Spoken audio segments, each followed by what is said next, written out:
Baik, bismillahirrahmanirrahim. Assalamualaikum warahmatullahi wabarakatuh.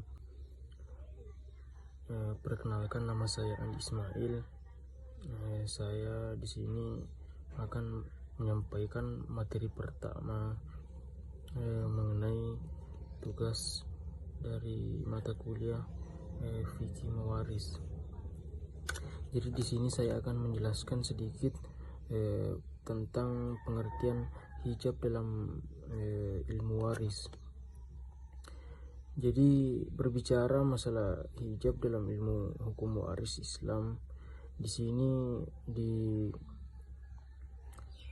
memiliki arti dari segi bahasa maupun dari segi istilah.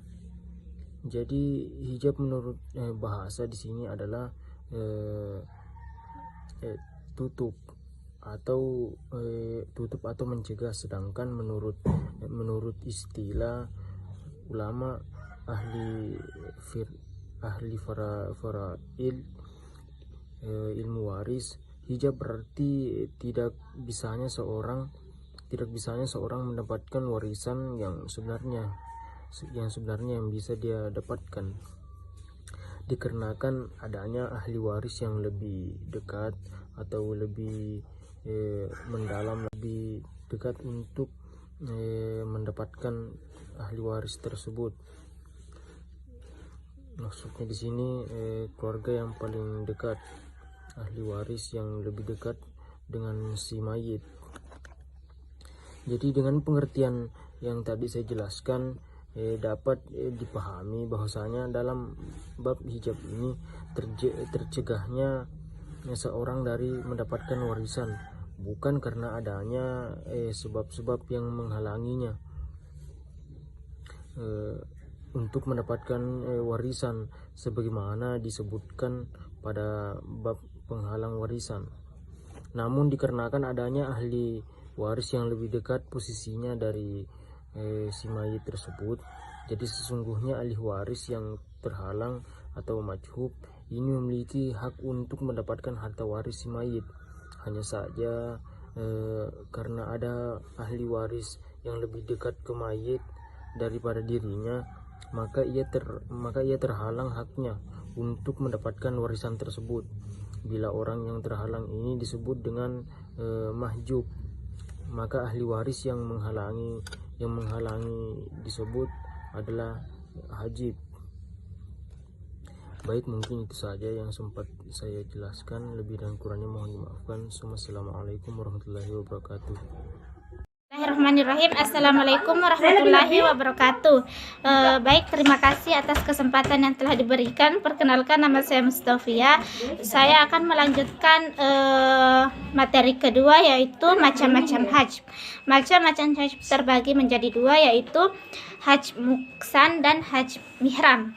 Nah, hajj muskam adalah penghalang yang dapat mengurangi bagian yang seharusnya diterima oleh ahli waris. Misalnya istri bisa mendapatkan 1/4 bagian warisan, namun karena ada anak maka ia akan mendapatkan 1/8 bagian saja.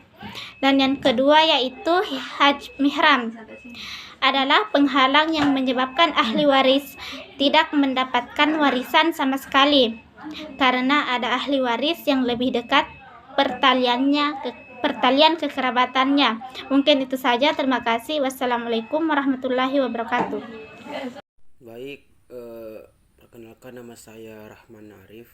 Adapun kali ini saya akan memberikan penjelasan mengenai materi ketiga. Baik, terima kasih atas kesempatan yang diberikan. Adapun materi ketiga yaitu mengenai perbedaan antara mahjub dan mahrum. Nah, mahrum sama sekali tidak berhak untuk mewarisi. Orang yang mahrum dari warisan itu tidak mempengaruhi orang lain. Nah, maka dia tidak menghalanginya sama sekali. Bahkan dia dianggap sebagai tidak ada. Sedang mahjub itu berhak mendapatkan warisan, namun terhalang karena adanya orang lain yang lebih diutamakan darinya untuk mendapatkan warisan. Nah, orang yang mahjub terhalang atau terkadang dia juga mempengaruhi orang lain. Dia menghijabnya dengan hajbu hirman ataupun hajbu nuksion.